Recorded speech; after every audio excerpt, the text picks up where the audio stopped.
Now, before class is over, I want to remind you that we will have our test on this unit next Wednesday.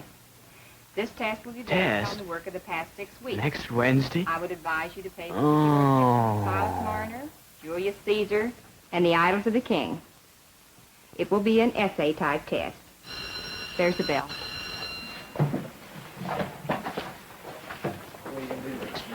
Fred, could I see you a moment, please? Sure.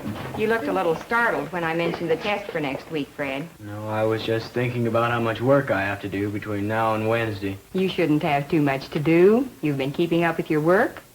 Your notes are in pretty good shape, aren't they? No, I hope so. I can tell by your contributions in class that you've been understanding the material as we've gone along, haven't you? Yes, it's plain as day when you're talking about it in class. That's what makes me concerned about the difficulty you've had with the last tests. Do you have any idea why you're having trouble with the tests? Gee, I don't know. I clutch or something. That's what I thought. I can remember having the same trouble when I was in high school. I think I know what caused it. Suppose I tell you how I think you're probably going about preparing for a test. When the test is first announced, you go home and get ready to do some reviewing. If what you need to review is in the textbook, you open your textbook, read for a few minutes, and then you close the book. You get restless and decide to postpone it for a while. After all, there's still a lot of time, you say. Day after day, you worry about the test, but you don't do anything to prepare for it. Until the night just before the test. Then you try to cram all of the facts into your head in one frantic study session. By the time you arrive in class for the examination, you're worn out because you've been up half the night cramming. You're tense and nervous, unsure of yourself. When the tests are passed out, you start writing your answers without really analyzing the questions. You just want to write everything down before you forget it.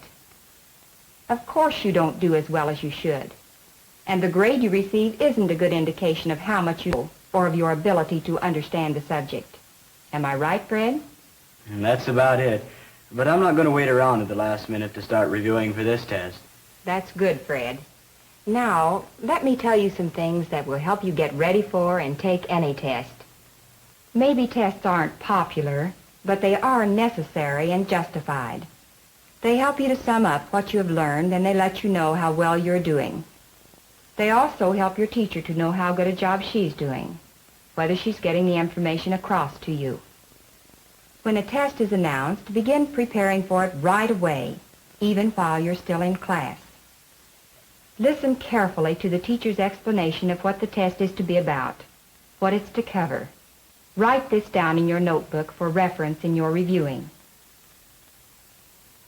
Begin reviewing by checking your notes and textbooks for the important points that will be covered by the test.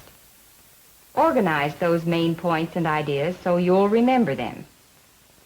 Make sure you've mastered any new words, terms, and formulas in the material. You may find it helpful to get together with a classmate and practice asking and answering questions that might be asked. If you start reviewing soon enough, you'll have time to build up your confidence, and you won't have to cram. You'll get the material sorted, filed, and organized. Last-minute cramming will do just the opposite. It takes time to learn, organize, and relate. Don't panic. Even if you are a bit nervous, just remember all the others feel the same way. If you've prepared for the test properly, you'll do all right. Bring the materials you'll need for the test, a pen or pencil, paper, and whatever else the teacher has announced will be necessary. When you receive your copy of the test, look it over carefully. What are you asked to do? What kind of test is it? If it's an essay test, be sure you understand what the question asks you to do. Watch for instructions such as discuss, list, define, and outline, and follow the instructions. Decide how much time you can give in answering each question, and make yourself a timetable.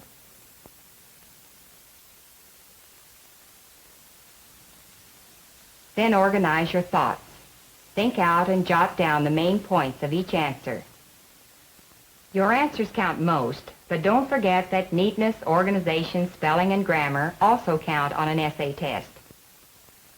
The procedure is very much the same for taking a short answer test: true, false, multiple choice, matching, or completion. Read the directions carefully. Be sure you understand what you're asked to do.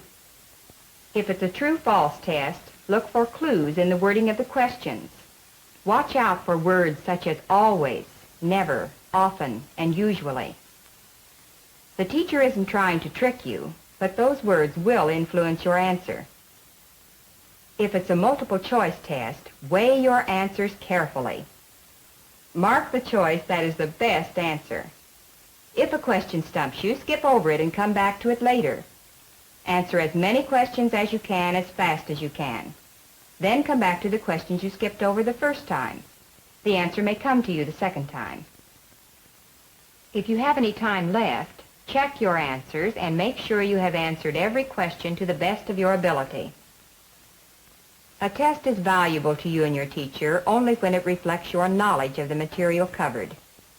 It should be a true measure of your knowledge of the subject, not your nervousness.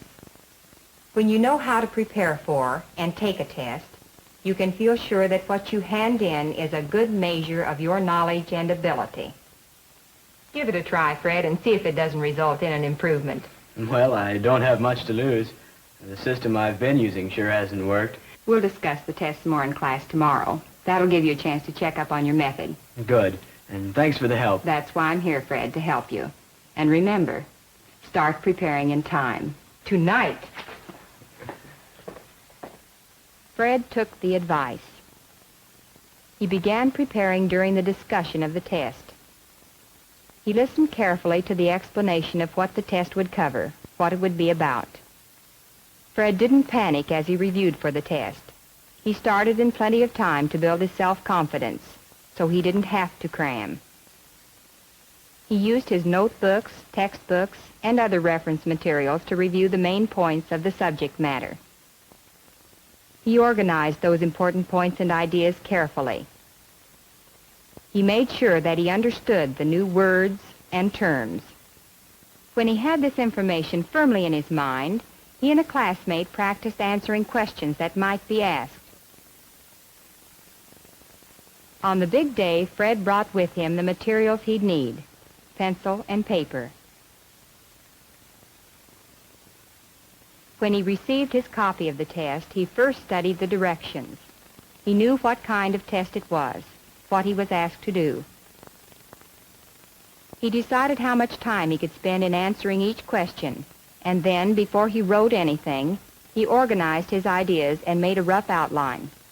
Fred gave consideration to neatness, organization, grammar, and spelling as he wrote his answers.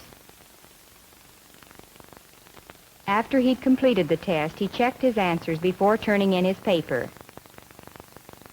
And when he finished, he knew that he'd answered the questions to the best of his ability, and without the panic and confusion which had troubled him in the past. The proof that this method was superior came when Fred's test paper was returned. His new system had paid off. Tests play an important part in your education. They help you to fix what you learn, and they help your teacher to know how well you have learned. They help her to know how well her teaching gets across. And learning how to prepare for and take tests not only helps you learn, but also ensures that what you put down on a test is a fair and accurate indication of what you know and can do.